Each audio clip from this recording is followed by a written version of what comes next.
नमस्कार, आप देख रहे हैं खबर तक। मैं हूं गोविंद कुमार मिश्रा। इस वक्त हमारे साथ भाजपा के जिला मीडिया प्रभारी रोशन यादव रवि जी मौजूद हैं और नरपतगंज से आगामी विधानसभा चुनाव को लेकर के अपनी दावेदारी पेश कर रहे हैं।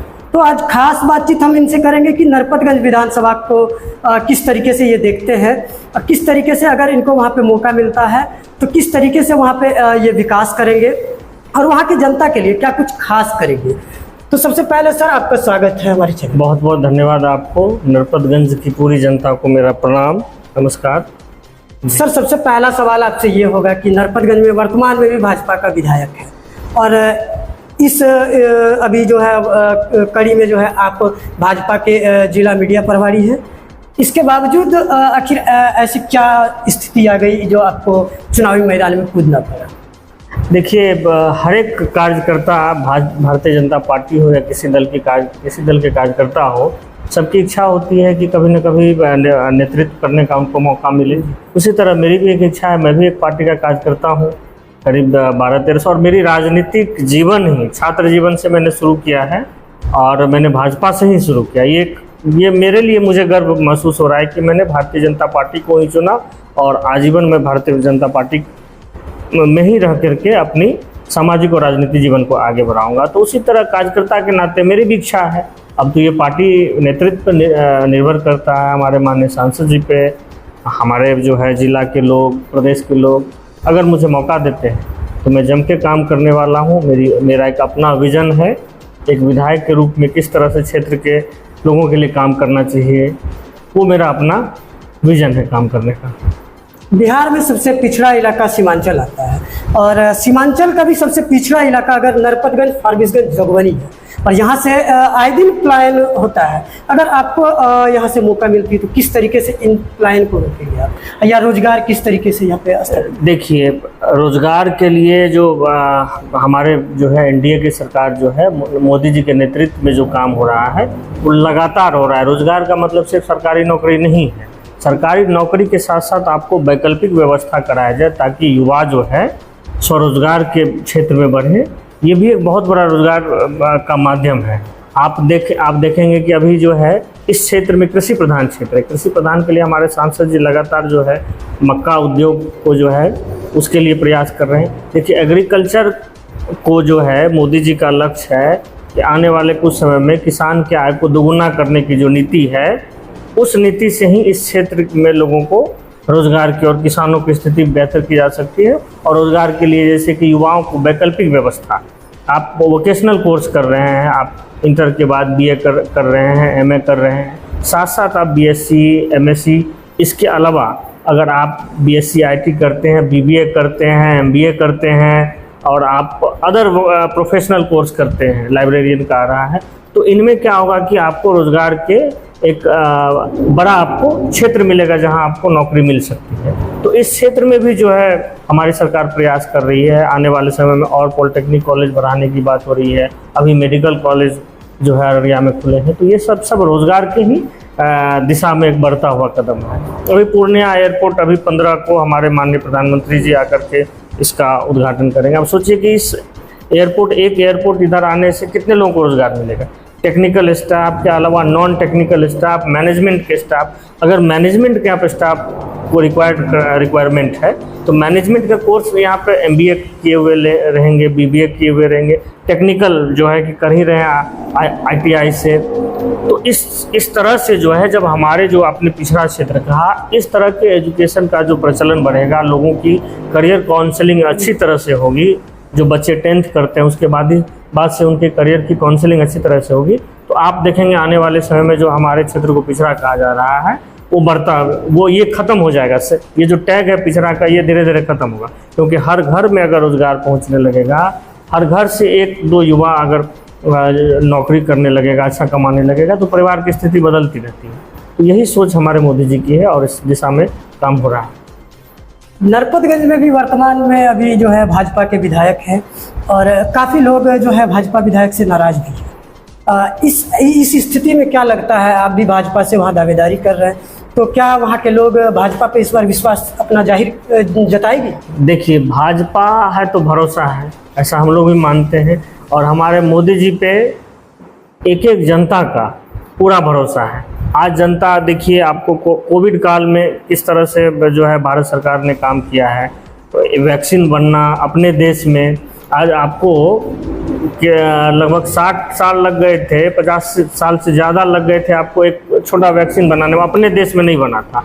आज कोविड जैसी महामारी आने के बाद वैक्सीन अपने देश में बना और दूसरे देश की भी मदद हुई, तो ये मोदी जी का ही नेतृत्व। आपका दूसरा सवाल था कि भाजपा विधायक से नाराज है। देखिए जनता मालिक होती है लोकतंत्र में, नाराज होना उनका स्वाभाविक हक है। कुछ अगर काम नहीं हुआ उनको पसंद या उनको समस्या है तो नाराज होंगे ही, क्योंकि मालिक वही है।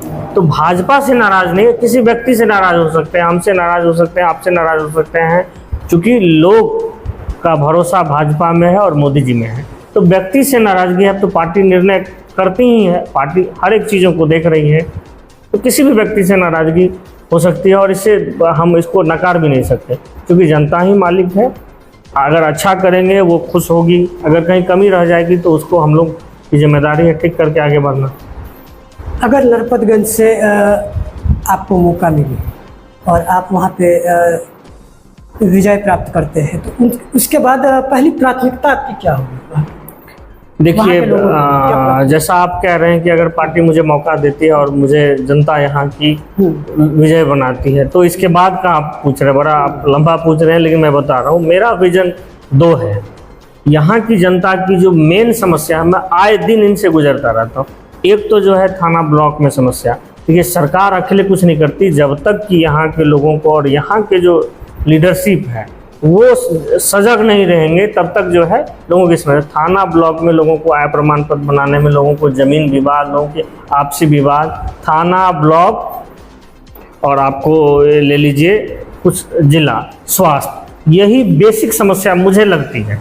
बड़ी बड़ी बातें तो सरकार लेवल पे, बड़े लेवल पे होती है। आपने कहा कि आपकी क्या प्राण, तो मैं करूँगा क्या, अगर मुझे भविष्य में मौका मिलता है तो मैं 2 व्यक्ति अपॉइंट करूँगा दोनों ब्लॉक में, और हमारी नज़र रहेगी कि एक भी अधिकारी भ्रष्टाचार न कर पाए। उसके लिए मुझे अपने सुधार अपने से शुरू करना पड़ता है। अगर हम चाहेंगे कि कोई अधिकारी को कर्मचारी घूस न ले और अगर हम विधायक बन के हम ही वसूली करना शुरू कर दें, इससे वसूली, उससे वसूली, उससे वसूली, तो जो है तब तो सिस्टम ठीक नहीं हो पाएगा। मुझे अपने से शुरुआत करनी पड़ेगी, मुझे अपने ईमान को पक्का रखना पड़ेगा। और एक विधायक का पावर आप जान लीजिए, चीफ सेक्रेटरी और डीजीपी के इक्विवेलेंट है। तो कोई अगर गड़बड़ करता है उसको विधानसभा में आप सवाल कर सकते हैं, उस सस्पेंड ही नहीं जो है उसकी नौकरी चली जा सकती है, इतना आपके अंदर पावर है। तो आप नज़र रखेंगे और लोग आपके रहेंगे। ब्लॉक में कोई व्यक्ति आता है, उसकी क्या समस्या है, तुरंत उसको कोऑर्डिनेट करके सॉल्व करना उस अधिकारी से।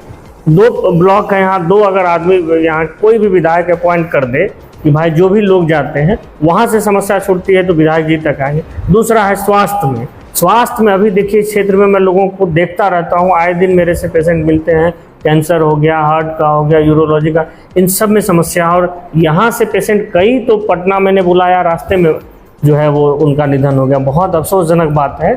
तो इन चीज़ों के लिए मैं व्यवस्था करूँगा कि अपने जो अभी मेडिकल कॉलेज चालू हो जाएगा तो ये व्यवस्था ऐसी बने कि हमारे यहाँ के लोगों को जो है पटना इलाज के लिए या अदर मेडिकल कॉलेज में इलाज के लिए उसकी सुविधा अच्छी रहे और उसको जो है जागरूक रहे। इस चीज़ के लिए भी हम कुछ सामाजिक कार्यों पर भी ध्यान देना चाहते हैं कि लोगों की जागरूकता, तो इन विषय पे हम काम करना चाहेंगे। तीसरा है कि आप अपने क्षेत्र के लिए कितना योजना ला सकते हैं। योजनाएं बिहार के लिए आती है, सरकार की योजनाएं होती है, आप कितना सजग हैं, आपके मुख्यमंत्री से कितने अच्छे संबंध हैं। तब संबंध आपका बनेगा जब आपके अंदर टैलेंट होगा, जब आप लगे रहेंगे।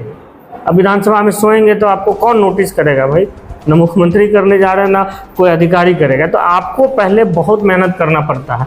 क्वेश्चन लिस्ट कराने के लिए जो है आपको रात भर जग के तैयार करके लगना पड़ता है कि मेरा क्वेश्चन आ जाए इस सब्जेक्ट पे, तभी आपकी सजगता जितनी रहेगी उतना आपको सब जगह अटेंशन मिलेगा और आप क्षेत्र के लिए उतना ही कर पाएंगे। छोटा एजेंडा है, एक विधायक के रूप में कुछ बहुत बड़ा नहीं करना है। अभी आपने कहा कि विधानसभा में सो जाइएगा तो क्या होगा, और भाजपा के ही सांसद, वर्तमान सांसद अररिया लोकसभा के सांसद प्रदीप सिंह जो है लोकसभा में सो जाते हैं और आप जिला मीडिया प्रभारी, आपको नहीं लगता है कि हम बोल रहे हैं हमको पार्टी से निष्कासित कर दिया जाए? देखिए आप मीडिया के लोग हैं, आपको ट्विस्ट करना बातों को अच्छी तरह से आता है, लेकिन आपने गलत कहा। मैंने विपक्ष के बारे में कहा, मैंने राहुल गांधी के बारे में कहा कि भाई लोकसभा में आंख से इशारा करते हैं, लोकसभा में अजीब हरकत करते हैं, लोकसभा में जो है संविधान लड़, बहुत सारा चीज़ वेल में जाके अभी जो बिल आ रहा है आप देखिए ना, 130 जो अमेंडमेंट बिल आ रहा है, 130 जो अमेंडमेंट बिल आ रहा है, 130वां संविधान संशोधन विधेयक, ये विधेयक जब आ रहा था तो गृह मंत्री जी के सामने किस तरह से असंवैधानिक हरकत इन लोगों ने किया है। तो हम उनके बारे में कह रहे हैं, हम सांसद जी के बारे में कहते हैं कि ये सब विपक्ष का एक एजेंडा है। जो व्यक्ति इतना काम कर रहा है, दिन रात कर रहा है, आप देखिए, पहले सांसद हैं जो दिल्ली में ऐशो आराम की जिंदगी नहीं गुजारते हैं, सेशन खत्म होता है भाग के आते हैं, बीच में आते हैं, शिलान्यास करते हैं, एक दिन की छुट्टी नहीं लेने वाला। जिस तरह से हमारे प्रधानमंत्री जी काम कर रहे हैं, हम तो कहते हैं प्रधानमंत्री जी की एक प्रतिबिंब है हमारे लोकप्रिय सांसद प्रदीप सिंह जी। आप बहुत सारे सांसदों को देखिए, हम लोग देखते रहते हैं, आराम से चाहते हैं कि दिल्ली में रहें, आराम की ज़िंदगी, जनता को अवेलेबल नहीं होते हैं, ये जनता के बीच में ही रहते हैं। एक छोटी समस्या से लेकर एक बड़ी समस्या, इलाज पाती कराने से लेकर के क्षेत्र की समस्या से लेकर संसद में जो है सजग रहते हैं, और उसी का परिणाम है ना। आप देखिए वंदे भारत ट्रेन जो है, सांसद जी अड़ गए कि नहीं यहाँ से चलेगी, और यहाँ से चलेगी, और उसका स्टॉपेज फारबिसगंज भी और अररिया भी। तो ये दिखता है ना, उसका काम दिखता है। आप विरोध करने के लिए एक पार्टिकुलर जो है पूर्वाग्रह से ये ग्रसित होकर के आप उसको चलाएंगे या फिर आप उसको प्रमोट करेंगे तो नहीं ना होगा। हमारे सांसद जी के बारे में कहने से पहले लोगों को देखना चाहिए। अब जो पूर्णिया वाले हैं, पूर्णिया वाले क्या कर रहे हैं, ड्रामेबाजी के अलावा तो कुछ करते हैं नहीं, तो वही सब लोग ऐसा करते हैं। हमारे सांसद जी का आप एक भी काम बोलता है ना भाई। आप विपक्ष पे टिप्पणी कर रहे हैं, आप खुद सही नहीं है, आपके घर खुद सही नहीं है, ये कहाँ तक सही है? नहीं, इसमें क्या आप कहना चाह रहे हैं कि घर सही नहीं है? जैसे आपके खुद वर्तमान सांसद लोकसभा में सो जाते हैं और आप विपक्ष पे टिप्पणी कर रहे हैं लगातार। हमने आपको कहा ना कि ये गलत भ्रामक चीजें हैं। आप अगर वीडियोग्राफी वीडियो सार्वजनिक, उसी पे मैं बात कर रहा हूँ। वीडियो पे जो आपने देखा है, आजकल एडिटिंग और टेक्नोलॉजी का जमाना है, बिल्कुल हम किसी बात पे जवाब देने से पीछे नहीं हटता है, तो वो एक उसी का कमाल है। आप अगर किसी चीज़ में सबका जेस्चर अलग अलग होता है, आपका ध्यान कहीं है या आप ऐसे कर रहे हैं, अगर उसको जो है शॉर्ट टर्म वीडियो करना चाहें तो बहुत कुछ होता है, तो उसी का परिणाम है। सांसद जी सजग रहते हैं तभी तो इतना काम हो पाता है ना भाई। आप सांसद का उसका एक एक सेशन का डिटेल उठा के दीजिए, देख लीजिए, सब रिकॉर्डेड चीज़ है। वोटर अधिकार यात्रा के दौरान अभी राहुल गांधी को अपार समर्थन भी मिल रहा है और माननीय प्रधानमंत्री जी के ऊपर जो है गलत गलत टिप्पणी भी किया जा रहा है और लगातार जो है वोट छोड़ गड्डी छोड़ इस तरीके का नारा भी दिया जाता है। इसको कैसे देखते हैं? देखिए, आपको मैं बताऊं कि राहुल गांधी जी की मानसिकता, कांग्रेस की मानसिकता ही ऐसी रही, इन लोगों की मानसिकता राजा रजवाड़ों की रही है। तो इनको बर्दाश्त कहाँ होता है कि इनके अलावा भी कोई देश में जो है देश की गद्दी पे बैठ सकता है और देश का नेतृत्व कर सकता है। तो ये चीज़ इन लोगों को पच ही नहीं रहा है। मानसिकता ऐसी है, वो तो अभी जनता ने इनको नकार दिया है, भगा दिया है। तो अंदर इनकी जो कुंठित भावनाएं दबी हुई है, उसी का वो परिणाम है कि माननीय प्रधानमंत्री जी के बारे में या किसी भी संवैधानिक पद पे बैठे हुए व्यक्ति के विषय में अगर कुछ कोई बोल रहा अभद्र भाषा, तो उनकी मानसिकता झलकती है। हमारे प्रधानमंत्री जी के लोकप्रियता में कहीं कोई कमी नहीं आने वाली है, इससे उनकी मानसिकता ही दिखती है। दूसरा आपका सवाल है कि वोटर अधिकार यात्रा जो है, देखिए मैं तो कहूँगा, आपने कहा जन समर्थन मिल रहा है, मैं कह रहा हूँ कुछ जन समर्थन नहीं है। वो राहुल गांधी जो है इस क्षेत्र में आए हुए हैं, तो लोग उनको देखने के लिए कि भाई लोग अंग्रेज का जो है, ये लोग कभी जमीन पे आया नहीं है, कभी गांव ग्राम में घुमा नहीं है, और ग्रामीण लोग उसको देखने के लिए कि भाई अंग्रेज जैसा ही दिखता है, एकदम गोरा चिट्टा, उसको देखने के लिए लोग जा रहे हैं, समझ गए। तो उनको कई जगह गए हैं, इतने चुनाव में गए हैं, सब जगह तो वो हार के गए, इससे भी ज़्यादा भीड़ रही है राहुल गांधी को देखने के लिए। लेकिन अब बताइए, वो क्या, जनता बहुत ज़्यादा सजग हो चुकी है, वो जानती है कि भाई चलो देख लेंगे, तमाशा है, कुछ नहीं, आए राहुल गांधी आए, भाई इतने बड़े प्रधानमंत्री रहे हैं, उनके परिवार से, उनको देख लिया, देख के बुला भी दिया। लोग एक इंटरटेनमेंट की तरह राहुल गांधी को देखते हैं, और इससे ज़्यादा कुछ नहीं है। हमारे एनडीए को, चूँकि हमारी सरकार जो है, आप देखेंगे कि मोदी जी के नेतृत्व में जो अभी एकदम विकास का जो पिटारा खुला हुआ है, आप देख लीजिए ना कि अभी कहा और किया, पूर्णिया एयरपोर्ट का जो है 15 तारीख को हमारे आदरणीय प्रधानमंत्री जी उसका उद्घाटन करेंगे।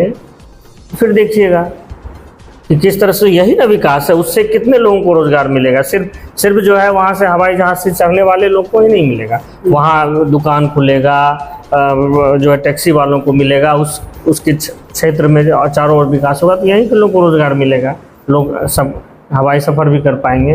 तो विकास इस तरह से होता है, बातों से और यात्रा से कोई किसी का भला नहीं होने वाला है। यात्रा से राहुल गांधी का भला हो सकता है, तेजस्वी का भला हो सकता है, बिहार के लोगों का भला नहीं हो सकता। ये लोग जो है ना, ये लोग सिर्फ जो है वो कहते हैं बरसाती मेढक हैं, चुनाव आता है प्रकट हो जाता है, चुनाव के बाद गायब हो जाते हैं। बिहार की क्या समस्या उनको पता भी होगा जी, तो ड्रामा है सब।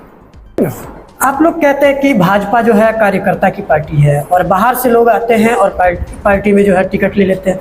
जैसे में आप देख लीजिए, आप ही के विधानसभा नरपतगंज विधानसभा से जयप्रकाश यादव पहले दरोगा थे, अभी आए, अचानक से आए, टिकट लिए और विधायक बन गए। तो फिर कार्यकर्ता की पार्टी ये कैसे रही? देखिए, भारतीय जनता पार्टी विश्व की सबसे बड़ी पार्टी है। आप एक आध व्यक्तिगत उदाहरण दे रहे हैं, ये तो अब जनता तय करेगी। अभी फिर से चुनाव होना है, अब पार्टी किसे नेतृत्व का मौका देती है वो तो देखने वाली बात है और जनता तय करेगी। देखिए, लोकतंत्र में मालिक तो जनता ही है ना, किसी को भी कोई भेज दे और जनता जो है उस पर मुहर लगाती है। पार्टी इस पर विचार करेगी कि नए किन लोगों को उतारती है पार्टी।